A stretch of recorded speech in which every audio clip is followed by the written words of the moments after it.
ça, Alias l'équipe, c'est le cap de la semaine. Comment va les gars? Tranquille. Bon les gars, aujourd'hui une nouvelle vidéo, donc on va faire un petit bilan de la mi-saison. Bon, nouvelle nouveauté de la chaîne les gars. Ça fait longtemps qu'on y pense. Là on va montrer enfin nos têtes. Si tu avec Kanto, ça va ou Kanto? Bah écoute, ça va très très bien. Première fois qu'on va montrer nos belles petites ganaches sur la tête, ce sera plus puissant et on va pouvoir montrer nos expressions et vous montrer les passages. Puis même, on va peut-être aussi en profiter pour, si jamais on y arrive, dire, pour faire des fois un peu ça, des petits tableaux, en position, des trucs comme ça, un Donc peu plus divertissant. exactement. Donc pour le coup, ce sera même plus pratique, même ce sera plus agréable pour vous de regarder des vidéos, voir nos têtes et ce sera quand il n'y aura pas d'image à montrer pour le coup, ce sera beaucoup mieux pour vous pour regarder la vidéo, ce sera beaucoup plus agréable. Mm. Donc comme sur le titre, c'est bien de la mi-saison, les gars. Donc là, il est l'heure de rendre des comptes. Tribunal du Real Madrid, il y a beaucoup de choses à dire. Donc, il y aura des joueurs, ils vont prendre tarif, hein. C'est la vie, hein. Bah, en soi, oui et non. C'est-à-dire que là, dans ce qu'on va parler dans le bilan de la saison, il y a un peu le récap et un peu de tout ce qu'on a déjà. Où est-ce qu'on s'est- Là, on va beaucoup essayer de s'attarder surtout sur des choses qu'on n'a pas encore dit ou que malheureusement on a déjà dit, mais qu'on va se attarder dessus parce que bah, c'est un fait. Et bien évidemment, en faisant ce bilan de mi-saison, il y aura aussi certaines choses parce on n'a pas eu le temps forcément de s'attarder sur les dernières vidéos. Comme je pense à Mbappé, vu beaucoup, on en s'est beaucoup attardé. Donc en vrai, voilà. Mais il y a certains joueurs encore où est-ce que bah, forcément encore pensé ou dit des choses. Et puis aussi, c'est l'occasion aussi de dire un peu notre ressenti aussi sur le Real Madrid, sur le Real Madrid durant tout ce bilan. Est-ce que l'équipe nous a été satisfaite? Est-ce que dans l'ensemble, il y a eu du mieux ou pas? Bref, vous allez pouvoir tout savoir maintenant. Exactement. Bon, les gars, on va d'abord commencer par notre ressenti global avant de parler. En gros, moi, personnellement, j'avais beaucoup d'espoir au Real Madrid, tu vois. En début de saison, je voyais des choses prometteuses pour la Coupe du Monde des clubs. Xabi Alonso, j'étais hypé. Je suis toujours hypé, je suis toujours dans le train, de Xabi Alonso, comme j'ai expliqué dans la dernière vidéo. Malgré qu'il y ait beaucoup de rumeurs, quand on en avait déjà parlé, donc on va pas y revenir. Bon, il y a eu beaucoup de rumeurs, ouais. S'il gagne pas ce match-là, il va être viré. Ça fait pas ça à Zidane dans son deuxième passage en 2020-2021 où il y a eu beaucoup de blessures. Ça dit, ouais, s'il gagne pas le Classico, il va être viré, etc. Pour moi, ça, c'est des choses nauséabondes et on va en parler justement après avec Florentino Pérez parce que pour moi, il y a beaucoup de choses à dire sur ce président. On va pas spoiler, mais voilà. Pour le coup, pour moi, mon ressenti global, donc pour moi, j'étais hypé. En début de saison, pour le coup, en fait, jusqu'au Classico, ça allait très bien. On était premier en Liga, on avait tapé le Barça, l'équipe a tourné assez bien, il y avait des joueurs en forme. Et franchement, il y avait pas mal de signaux ouverts. Et après, petit à petit, ça commence à partir en steak, complet. Il y a commencé à avoir des rumeurs, ouais, les joueurs, ils aiment pas Xabi Alonso. Ça commence à filtrer comme des joueurs comme Bellingham, Vinicius, pas Mbappé, Vinicius, Valverde, et les joueurs, à ce qui paraît qu'ils étaient pas pour les méthodes de Xabi Alonso, etc. Il y a beaucoup de choses par rapport à ça. Ouais, un peu ce délire parce qu'apparemment le coach était en train de perdre la moitié de son vestiaire à Ouais, cause de exactement, il y a beaucoup de rumeurs par rapport à ça. Et franchement, les gars, ouais, en fait, à ce moment-là, quand on va les mauvais résultats, on était premier, on était très bien, et là, on a commencé à tout perdre. Et là, spirale négative. Et pour le coup, voilà, c'est pas. On en a débriefé quasiment tous les matchs de la Liga. Donc, voilà, mon ressenti global, avant de rentrer dans les détails, pour moi, c'est un sentiment très mitigé. Malgré qu'en Liga, on n'est pas encore distancé, même si on n'est pas loin, et en Ligue des Champions, on est plutôt pas mal. Mais bon, dans le jeu, dans les joueurs aussi, parce qu'il y a beaucoup de joueurs aussi qui m'ont beaucoup déçu, on va en reparler après que top flop. Et voilà, donc, t'en penses quoi, toi? Bah, je pense qu'en fait, tu viens de dire à peu près tout. Il y a eu pas mal de choses. Il y a eu, après, faut aussi rappeler aux supporters qui nous suivent, c'est que le Real Madrid est un club très médiatisé, qu'on le veuille ou qu'on ne le veuille pas. Il y aura toujours des détraqueurs, malheureusement. Il y aura toujours des supporters fanatiques de chaque côté. Il y a ceux qui vont défendre un parti et l'autre parti. Il y aura toujours ça. On ne pourra jamais changer. Il y aura toujours des avis positifs et négatifs et contradictoires à chaque fois. Après, là où, quand on parle, nous, on va donner notre avis. Par exemple, toi, comme tu as fait avant, tu donnais un peu ton avis quand tu voulais mettre ton avis sur chacun. Quand tu es trop dans le train parce que tu dis que toi, pour toi, Xabi Alonso, il est. Bon, je te rejoins aussi dessus, même pour moi aussi, Xabi Alonso, pour moi, c'est un peu l'homme de la situation. Au Real Madrid, je vois pas qui d'autre pourrait venir, surtout en plus à l'actuel, le milieu du marché des transferts des entraîneurs est très fermé. Donc, c'est très compliqué d'avoir un bon entraîneur connu et qui a déjà énormément d'expérience dans le monde du football. C'est compliqué. Parce qu'avoir de l'expérience en tant que joueur, c'est bien, mais l'expérience en tant que tacticien, c'est totalement autre chose. Ouais. Xabi Alonso, il a prouvé, il a de nombreuses années derrière lui en tant qu'entraîneur. C'est pas pour rien que le Real l'a fait venir à ce moment-là. C'est pas parce que voilà, il a fait. Bon, je pense que sa saison de fou avec Leverkusen l'a beaucoup aidé à son arrivée au Real, mais il y a aussi plein de choses. C'est aussi un ancien joueur du club, donc il connaît les valeurs du club, il connaît qu'est-ce qui est vraiment le Real Madrid et qu'est-ce que ça peut représenter en tant que joueur. Donc, un peu dans cet état d'esprit, il essaye de le transmettre à sa manière, dans ce côté un peu jeune qui est cette équipe. Moi, pour moi, sur le début de saison, comme tu l'as dit, là, juste au moment du Classico, où est-ce qu'on tape le Barça, et encore, on tape le Barça, on aurait pu taper plus, parce que dans le match, il y a eu pas mal de déchets techniques, par exemple. Beaucoup Quand de tu, face-à-face ratés, Mbappé qui rate un péno, des buts hors jeu à quelques millimètres. c'est Ah, ça, quand tu vois ce match-là, alors qu'on était en pleine forme à ce moment-là, le Barça, pas du tout, qu'il y avait pas Rafinha, qu'il y avait juste Lamine Yamal, et Lamine Yamal, il était inexistant sur le terrain. ouais, Euh, Quand tu vois pas mal de choses, quand tu vois que ton rival, il y a beaucoup d'actions, mais tu n'es pas capable de lui faire encore plus mal comme lui t'a fait la saison dernière, exactement, c'est ça qui m'a frustré ce moment. En plus, on était à côté pour l'anecdote, on était juste à côté et je te disais ça en plus. c'est ça en fait. C'est-à-dire que la victoire, elle est belle, mais on est frustré parce qu'on se dit, c'est pas assez. Pour ce qu'on a subi la saison dernière, Bah oui. en plus, face au grand rival, vous ne pouvez pas vous permettre de. Ok, la victoire est là, c'est une des 5 revanches qu'on doit prendre contre eux, mais c'est pas assez. C'est pas assez. On a eu à ce moment-là pas mal de défauts et encore pas mal de choses qui doivent être améliorées déjà. En faisant parlant, Mbappé, même si cette saison il est très très bon, on en reparlera un peu après, mais durant ce match-là, il y avait des choses qui n'étaient pas ouf. Il y avait Vinicius Junior qui avait fait, puis d'un coup il se fait sortir à ce moment-là alors que lui il avait été bon. Ça aussi on en reparlera. Euh, en fait, le choix du coach, je l'ai pas compris. J'aime beaucoup Xabi Alonso cette saison, j'aime beaucoup ce qu'il fait avec le Real Madrid. Il apporte une sérénité qu'on recherchait, que Carlo n'arrivait plus à faire ces derniers temps. Et là, maintenant, bah, je sais pas, il y a des matchs où des fois je me dis pourquoi avoir fait ça en fait. Genre, en fait, je voudrais l'explication de pourquoi tu me changes ce joueur-là et pas un autre. Tu es capable de me mettre sur le banc Vinicius Junior, pourquoi tu n'es pas capable de mettre sur le banc Mbappé? Mets-moi sur le banc. Mbappé, c'est un être humain. Qu'il soit mauvais ou qu'il soit bon, ça ne changera rien. Le seul truc, c'est qu'au bout d'un moment, il va finir par se blesser. Et dès qu'il va se blesser, on va mettre qui Ah, bah attends, c'est vrai, on a Hendrick, on a l'autre encore derrière. Bon, ouais, mais fais-les jouer alors. Évite plutôt la blessure. Fais-le reposer et essaie de garder ton meilleur, on va dire. Malheureusement, pour moi, c'est pas que. Pour moi, malheureusement, je partage un peu cet avis qu'Mbappé n'est pas numéro 9. Et c'est compliqué de le faire passer numéro 9. Mais à ce moment-là, fais-moi jouer Mbappé absolument à droite. Lui-même, il avait décrit qu'il est capable de jouer à tous les postes. Fais-moi le jouer à droite. Tu me le fais jouer à droite. Et devant, tu me mets un vrai numéro 9. Et on voit ce que ça peut faire. Tu es Xabi Alonso. Tu es l'entraîneur. Fais-le. Pourquoi Mbappé reste toujours dans l'axe? Mais bon, ça sera une question à 1 million d'euros. Celui qui a la réponse. Ou si on arrive à voir un jour en contact Xabi Alonso qui fasse que sur la chaîne, peut-être que lui, il nous expliquera. Là, la personne concernée. Ah, pour le coup, là, en plus, là, vous voyez sur la vidéo, j'ai mis la tête de la grosse tête de Xabi Alonso.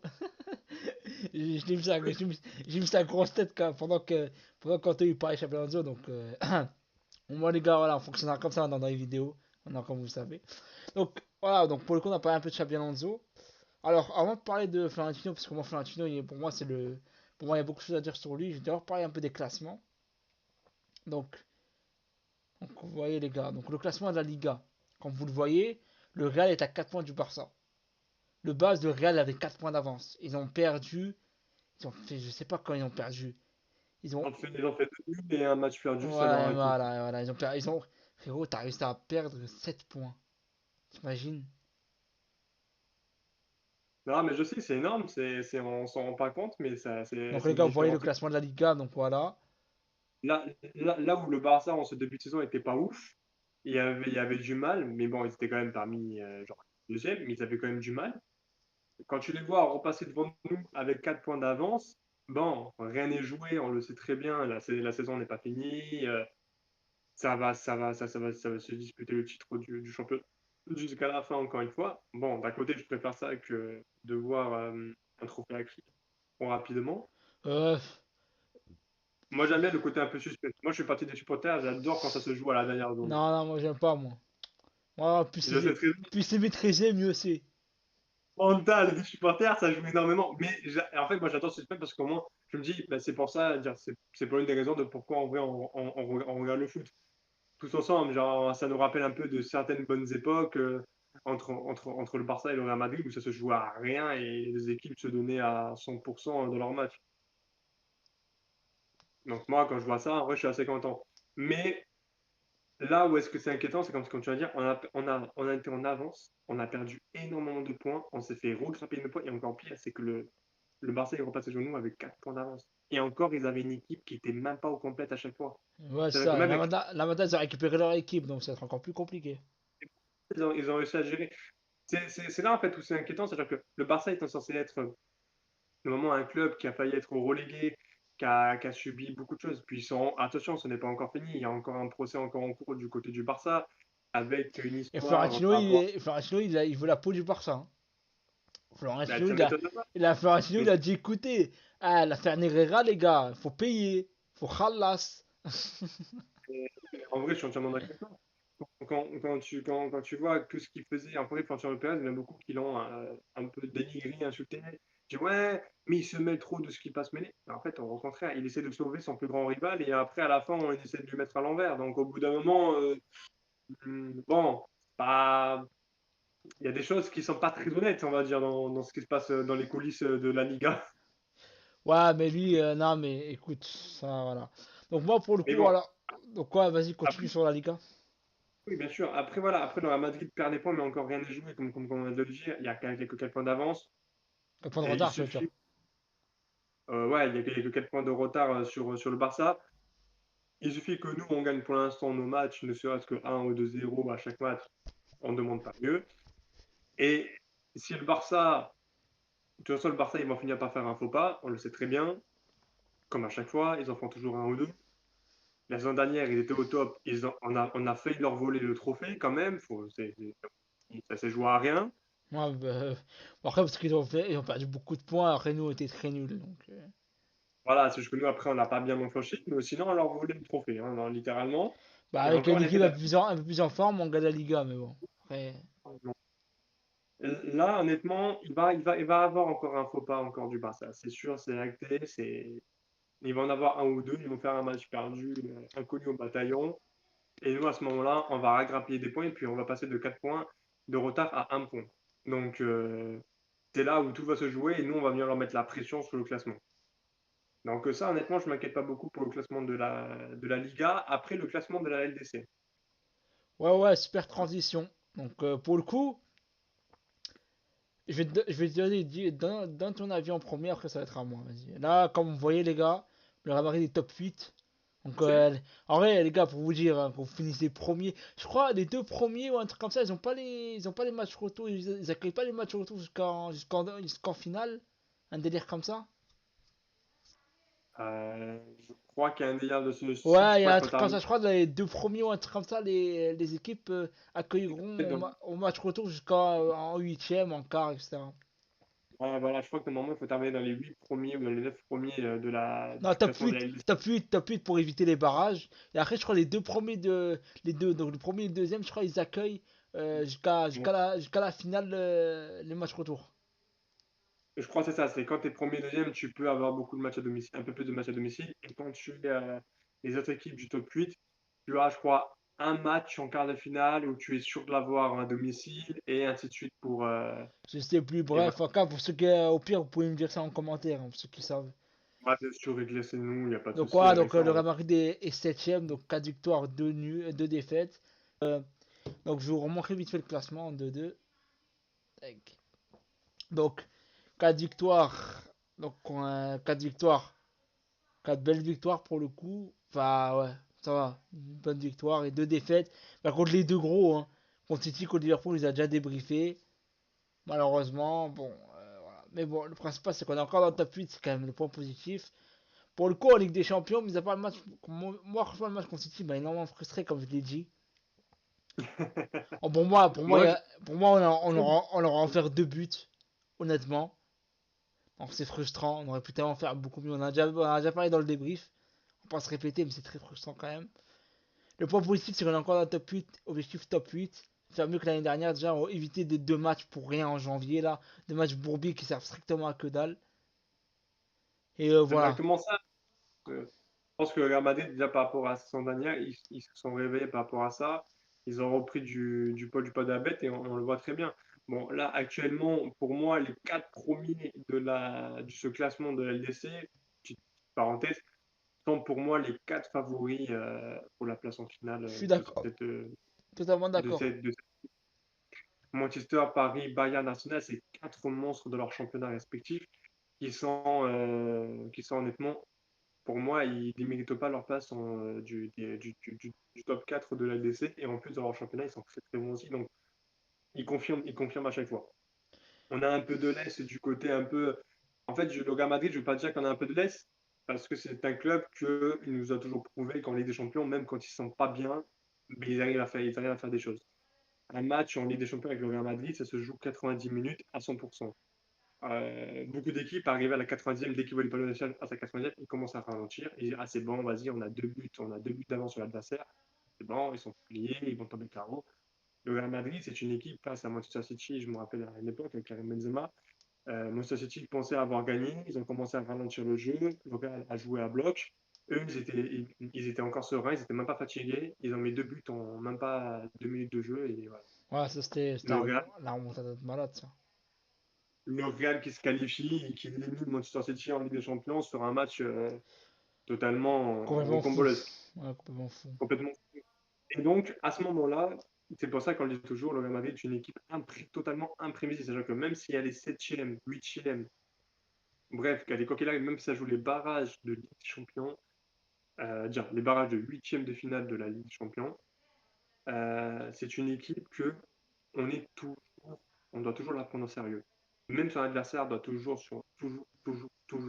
comme si qu'en fait, genre, elle était première en fait du classement. Je pense que c'est comme ça que les équipes voient le Real Madrid. Ils ont honnêtement, ils ont raison parce que pendant 90 minutes, si tu laisses une fenêtre au Real Madrid à l'heure actuelle, même dans l'équipe actuelle, tu leur laisses une fenêtre de 5 minutes de temps de jeu où tu as ralenti le jeu avec des espaces, c'est fini. C'est fini. Tu as Vinicius Junior qui va en profiter, tu as Rodrigo qui, même si en ce moment il n'est pas très très bon, il va pouvoir en En ce profiter. moment, Tu as justement, Mbappé, Rodrigo, il est revenu à un bon niveau, bizarrement. voilà, c'est une équipe qui aime beaucoup des espaces. Donc, quand tu lui laisses des espaces et que tu ralentis ton jeu, c'est fini. Le Real Madrid te mange après dans ces moments-là, il te bouffe. Donc, comme ça, tu ne peux pas changer. Après, dans le classement, on est septième. On est septième, après ces journées, on est qualifié en plus. Oui, c'est ça. Et Ouais, il on est reste 2 matchs, qualifié. normalement, on doit finir top 8, logiquement. Voilà, on est top 8 quoi qu'il arrive. Là, il suffit qu'on gagne le prochain match, on est sûr d'être au top 8, hein. Parce que derrière nous, Bah on là, est. on a encore, on a C'est la 12 points. Derrière nous, il y a quand même, il y a encore Atletico qui a, je crois, 12 points également. Ouais, voilà, t'as Liverpool aussi, t'as l'Inter à 12 points, mais après t'as surtout, ouais, après c'est, en fait, si on fait pas de, je dis, on fait juste une victoire, on fait sur la septième journée, on fait une victoire, c'est bon, on est tranquille, tu fais ta victoire, tu es sûr d'être qualifié pour les huitièmes de finale, c'est fini. Ouais, pour le coup, elle serait plutôt pas mal. Donc, comme Parce on que a. l'Atalanta, Ouais, vas-y. ils vont pas de match nul, l'Atalanta, je ne vais pas rester comme ça, un cinquième, je pense qu'ils vont nous faire un match nul, et derrière l'Atlético, pareil, il n'y aura que Liverpool, le Real et l'Inter qui vont se qualifier pour les huitièmes direct. Donc, l'Atlético, Dortmund, Tottenham, Atalanta, ils vont aller jouer les barrages. Ouais, ouais, ouais. Genre, moi, je vois le classement comme ça maintenant. Après, normalement, dans le classement, j'ai voulu faire la blague, mais bon, vas-y, à ce moment, ils sont bons. Donc, alors, je me rattraperai pas la saison prochaine. Ouais, ouais. Le Barça, notre grand rival, qui est quand même 15e, qui est aussi à 10. Le Barça sont très loin. C'est très décevant. Bah, ouais, mais ils sont à 2 points de nous en vrai, donc ils ont que 2 points de retard. Ouais, mais en fait, nous, Donc, en fait, le calcul est simple. On gagne les deux prochains matchs, on est top 8. Pourquoi se casser la tête? bah, de toute façon, en plus, ces 2 prochains matchs, en toute honnêteté, ils vont être honnêtement très faciles à jouer. Dire, censés être faciles à jouer. Avec le Real, Parce rien n'est que, facile, malheureusement. Ils aiment trop se mettre bah, en. alors, déjà, d'une, il y a Real Madrid-Monaco. C'est la prochaine journée déjà, donc Real Madrid-Monaco. Et puis on enchaînera après, ce sera Benfica-Real Madrid pour la dernière journée. Ah, normalement, on les tape, quoi. Les deux matchs, normalement, on les tabasse. Normalement. Bon, déjà, Monaco, on va les taper parce que Monaco, moi qui suis vachement la Ligue 1, Monaco, c'est pas une équipe qui est en forme en ce moment. Ils ont un peu de mal, ils ont vachement du mal, honnêtement. Ils laissent beaucoup trop de points passer en classement. Et donc, honnêtement, je pense que facilement, en Ligue des Champions, en plus, ils avaient galéré face à Dortmund, on rappelle. Donc, non, oui, c'était face à Dortmund, si, si. Non, si, si, je crois. Ils ont galéré, donc Ah, ils ont le fait Real nul, Madrid. ils ont fait nul contre City, quand même, hein. C'est pas mal, hein. Ouais, mais ils ont galéré. C'est-à-dire qu'en plus, le match juste après, c'était un derby. Ah, mais Ils frérot, ont galéré dans le derby c'est contre City, hein. restant. C'est comme City. Ensuite, ouais, mais il n'y avait pas encore Cherki. Petite dédicace à Monsieur Cherki, je savais que tu passais le plus de la semaine, t'es devenu. Ah ouais. Voilà. Mais c'est une équipe en ce moment qui se laisse jamais trop fort. Après, c'est une équipe honnêtement qui joue. C'est comme le Benfica au Portugal. C'est une équipe qui doit montrer des choses, donc elle va jouer. C'est le Benfica, c'est le niveau d'un Paris Saint-Germain en Ligue 1, c'est un très haut niveau dans leur pays. Donc, ils sont censés jouer très très haut et montrer des choses sur le terrain. Donc, normalement, ça va être 2 matchs ouverts à Monaco et Benfica. Ok, Des ok. matchs comprenables pour le Real Madrid en Ligue des Champions. Ok. Bon, là, comment on va faire comme pour la Liga? On va se projeter un peu. Pourtant, le Real Madrid va jusqu'à où en LDC? Ah, pour moi, je les vois aller loin en vrai, parce que honnêtement, dans la T'es LDC, on est très bon. Honnêtement. t'es optimiste, hein? Genre, City, malheureusement, c'était vachement frustrant, mais on a montré un bel état d'esprit quand même, je trouve. Il y a eu beaucoup de positifs dans ce match-là du côté du Real. Et rien, en vrai, on va pas tout jeter à la poubelle non plus. Le match face à Liverpool, c'était un manque de professionnalisme. Alors contre Liverpool, c'était une dinguerie. En plus, après Liverpool, ils se font taper par tout le monde. C'est ça le pire. Non, mais, Donc vous allez dire, on est encore plus nul que les. mais ça veut rien dire. Ça veut rien dire. Ça veut rien dire. Quand tu sais que l'Arabie Saoudite, de la Coupe du Monde, c'était l'équipe qui avait tabassé en phase de poule l'Argentine. Et l'Argentine, ils ont fini champion à la fin, donc ça veut rien dire. Ouais, mais tu connais, on aime bien faire des mathématiques foireuses. C'est marrant. Non, en vrai, pour moi, comme je disais tout à l'heure, le top 4 actuel de la Ligue des Champions sont pour moi les 4 équipes qui sont censées aller en demi-finale. Mais le Real Madrid, comme j'ai dit avant, c'est une équipe imprévisible. Il suffit qu'elle commence là, il suffit qu'ils se qualifient déjà uniquement pour les huitièmes. Ils ont moins de matchs à jouer, ils peuvent un peu plus se reposer, ils peuvent avoir quasiment tous leurs joueurs en forme durant les huitièmes de finale. Et nous, on est une équipe, on s'en fiche sur qui on tombe. On peut tomber sur le PSG, sur Bayern, sur qui vous Je te rends voulez. pas que dans ces équipes-là, je pense qu'on va se faire fouetter. Comme le Real Madrid, au bout d'un moment, on a un statut à respecter qui nous met qui en face, on va jouer là-bas. Donc t'as un pronostic qui vont aller jusqu'à où?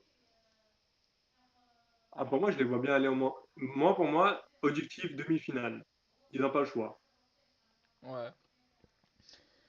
Après, ça S'ils dépend. s'arrêtent, c'est lamentable en fait. Genre, Ouais, je mais les après, vois ça pas dépend, s'arrêter dans le. après, ça dépend, tu tombes sur qui, hein. Tu tombes sur Paris en quart, tu te fais éliminer, c'est pas une honte, hein. Si. Frérot, Paris, c'est la dernière vainqueur de la décision. Frérot, Paris, c'est plus les losers qu'il y a quelques années, hein. C'est très bon, oui, je suis d'accord avec toi. Mais en ce moment, le PSG, c'est pas. Ouais, mais frérot, C'est c'est pas, mais en Ligue des Champions, ils savent élever leur niveau, hein. On l'a bien vu, hein. bien sûr. Bah, ils ont appris de leurs erreurs. C'est normal. C'est une équipe qui a beaucoup subi de défaites dans ces compétitions. Donc, ils ont appris de leurs erreurs. Et la preuve, grâce à ça, ils ont réussi enfin à la gagner. Et maintenant, non, moi je dis pas, c'est pour moi, je les vois obligatoirement. Moi, je serais déçu si Logal sortirait en quart de finale. Peu importe contre qui, tu sors, tu n'as pas le droit de sortir. Tu sors en demi-finale, grand max. Ok, ok. C'est une équipe qui, on a des exigences avec cette équipe. De toute façon, quand tu vas là-bas, un nouveau joueur, dès qu'il arrive au Real, on lui parle de deux choses importantes. De un, on lui parle du Classico, et de deux, on lui dit la LDC. Ouais. C'est pas pour rien que c'est le club qui a le plus de LDC dans l'histoire du football. Bon, Il en a 15. bon, ça, on en a 3 fois plus qu'un un certain club. Ouais. Et encore, ils osent dire qu'ils sont meilleurs que nous. Mais bon, ça, on le laisse de Bon, après, côté. tranquille, nous, on avait des joueurs qui avaient plus de LDC que leur club. Voilà. En fait, à E16, on a Federico Valverde. Et il peut dire, il dit putain, j'ai le même nombre que Peche Non, Mario. Ah, c'est Valverde, incroyable. non. Carvajal, il en a plus. Il en a plus que toute l'histoire du Barça. Ah, c'était gratuit, c'était gratuit. Non, mais le problème, c'est que moi, attendez, une petite parenthèse. Le problème, en fait, de tout ça, c'est que je suis pas du Barça. Oh, mais Abonnez-vous, les c'est supporters quoi du les. Barça. Vous prenez pas mal, hein, abonnez-vous. Non, en vrai, on vous aime bien. Mais c'est juste que des fois, en fait, taisez-vous. On dirait Marseillais avec Paris maintenant. Ah là là là là là là, ah, depuis que Paris a gagné, on n'entend plus aucun Marseillais. Bref, on va passer à Florentino Pérez pour finir la vidéo, je pense. Voilà, il y a top flop aussi, vite fait. Parce que la vidéo, elle est quand même assez longue, là, pour le coup. Alors, Florentino Il a Pérez, beaucoup. assez rapidement. Donc, vous voyez l'image de Florentino avec son petit pouce. Il n'y aura pas de pouce aujourd'hui, on va passer un peu à l'abattoir. Florentino, bon, j'ai deux, trois choses à dire sur Florentino Pérez. Bon, pour moi, Florentino Pérez a énormément fait d'erreurs. La première erreur, c'est d'avoir pas remplacé Kroos. Deuxième grande erreur, c'est d'avoir pas remplacé Modric. Troisième grande erreur, c'est d'avoir ramené un Mbappé qui ne sait, qui son poste était son profil était beaucoup plus similaire à Vinicius, donc manque de complémentarité. Rosselló il est parti, certes t'as Gonzalo et t'as Hendrick, mais tu les fais jamais jouer. Mbappé il doit jouer tous les matchs, tu fais pas tourner. Et à l'ego, même si Mbappé ne pose pas. En fait, Mbappé n'est pas vraiment le problème du Real Madrid parce qu'il pose pas vraiment de problème. Il a un bon comportement, c'est un professionnel, il se bat, même si des fois il presse pas, des fois il gave, et ça. Et Il surtout, a beaucoup de travail pour lui-même. Hein. de quoi? Il a beaucoup de travail. En vrai, on a beau critiquer Mbappé. Moi, je fais partie de ces. En fait, Défenseur. c'est un joueur. Ouais, en fait, surtout en fait, c'est un joueur que j'aime énormément. Euh, sur le plan humain, des fois, il est correct, mais en fait, c'est surtout ses sorties médiatiques qui sont un peu à désirer. Mais il est très intelligent de la manière, des fois, de comment il amène ça, parce qu'il sait très bien que chaque propos qui va sortir de sa bouche va être déformé uniquement sur Kylian Mbappé. Un peu comme là, je sais qu'en ce moment, les supporters espagnols, ils ont pas forcément un ras-le-bol, mais beaucoup de supporters espagnols, je les trouve un peu ingrats sur quand Mbappé fait un mauvais match ou quand le Real ne gagne pas assez. C'est en mode ouais, Mbappé, nanani, nanana, il te l'insulte de tous les noms, c'est tout. En fait, je comprends pas. Genre, ok, on a des exigences, ok, on a des choses, mais Mbappé, sur l'ensemble du match, il est bon. Il est bon, il joue, il Non, fait toi son c'est boulot. l'inverse. Toi, Numéro 9, on le met d'office numéro 9. franchement, Numéro 9. je Après, vais. c'est pas sa place. Son poste, nous, on Ouais, le mais toi tu veux le transférer. mettre où? Il est là le problème, tu veux le mettre où? En fait, d'un côté, des fois, je me dis, je veux pas être à la place de Xabi Alonso actuellement pour le côté offensif. Il y a trop, il y a trop de joueurs Mais en parce fait que au Real t'as Madrid. Mbappé n'avait pas, frérot, ce que j'ai dit, Florentino Pérez, donc j'avais dû prendre un Mbappé. Mbappé, t'avais pas besoin. Frérot, t'avais Rossellou, tu l'aurais remplacé par Hendrick, c'était bon. Tu prenais un remplaçant de Tony Kroos, tu rajoutais un numéro 9 expérimenté, c'était bon. Pourquoi tu Ouais, chercher un Mbappé qui n'est pas un neuf, qui ne se comporte pas comme un neuf et qui n'est pas complémentaire avec Vinicius? Pourquoi? Et en est-ce qu'à ce plus, moment-là, le pire, c'est quoi? Le pire, c'est que tu le ramènes, tu lui donnes le plus gros salaire du club. Inconsciemment, même si Vinicius n'est pas jaloux d'Mbappé, inconsciemment, Vinicius il va augmenter ses obligations, ses exigences salariales. Parce qu'il va se dire, le mec il arrive, il a rien gagné avec le Real Madrid, il est le plus gros salaire du club. Moi j'ai tout gagné avec le Real Madrid, je suis une légende du Real Madrid. Je devais être en ballon d'or, mais on me l'a volé. Normalement, non, je vais avoir moins le minimum de son salaire. Alors que s'il serait pas venu, Vinicius n'aurait pas demandé autant. Je pense. Il aurait peut-être demandé à avoir le plus gros salaire du club, mais il aurait pas eu, je pense qu'il y aurait moins de problèmes. Parce qu'il voit, en fait, c'est inconscient, c'est humain. Tu vois un mec qui n'a encore rien prouvé, qui a un plus gros salaire que toi, et donc quand tu vas prolonger, c'est agents vont dire écoute, c'est le business. Hein. Donc voilà. bah, en Donc fait, nous, pour moi on est là. avant que je te laisse parler, pour moi, Florentino Pérez a fait une grosse erreur. Mbappé n'aurait jamais dû venir. C'est pas la faute d'Mbappé, c'est la faute de Florentino Pérez. Et en plus, il a mal construit son effectif. Parce qu'il manque. Enfin, Il manque des milieux de terrain. Il manque des milieux de terrain de classe mondiale qui savent ressortir les ballons. Modric et Kroos n'ont jamais été remplacés. Ça, c'est un gros problème. Bellingham, depuis qu'Mbappé est là, il est perdu. Donc voilà, t'en penses quoi, toi? Vas-y, je te laisse. En fait, moi, je dis, comme tu vas dire, la gestion de Florentino Pérez au niveau du Real Madrid n'est pas foufou. C'est-à-dire que sur le mercato, tu fais venir un joueur qui est libre. Ah, ok, c'est bien, t'en profites, Mbappé il est libre, tu peux avoir une plus-value et tout derrière. Bon, vas-y, pourquoi pas, c'est un bonus. Mais par contre, comme tu dis derrière, c'est que, ok, tu as Mbappé qui vient libre. Tu lui donnes, ça, le plus gros salaire du club, ça, je trouve ça, honnêtement, je trouve ça nul. Mais bon, c'est pas grave. Tu gères déjà mal par rapport à ça. Donc forcément, il va y avoir des négos chez tes meilleurs joueurs qui sont actuellement, qui ont déjà tout gagné avec le Real. Il va falloir t'attendre à ça. Tu les gères mal non plus aussi. Par contre, derrière, tu as encore tout l'argent de ton marché des transferts et tu me prends quasiment personne. Ah, moi, moi, honnêtement, je m'en fiche des grands noms. En fait, honnêtement, je m'en fiche quand on me dit, ouais, un tel va venir jouer pour toi, un tel. Je m'en fiche. Si le mec, c'est un grand nom, mais qu'il est nul sur le terrain, je l'aurais acheté pour rien. Un peu comme ça s'est passé au Barça, ils ont pris des gros noms, ça a été une catastrophe parce qu'ils n'ont pas été équilibrés, parce qu'ils ont fait des équipes juste avec des gros noms. Et même à l'époque avec le PSG, c'était des équipes où ils avaient ramené que des gros noms, mais c'était pas équilibré. Bah là, c'est pas avec le Et Real. Hein. c'est ça, et ça a été une faute professionnelle. Et ces clubs-là, ils en souffrent. Bon, le PSG beaucoup moins, mais le Barça lui, il en souffre encore. Le, il faut comprendre, c'est qu'à l'heure actuelle, au Real Madrid, il commence à avoir une stabilité. Mais comme tu l'as dit juste avant, tu perds tes deux meilleurs milieux.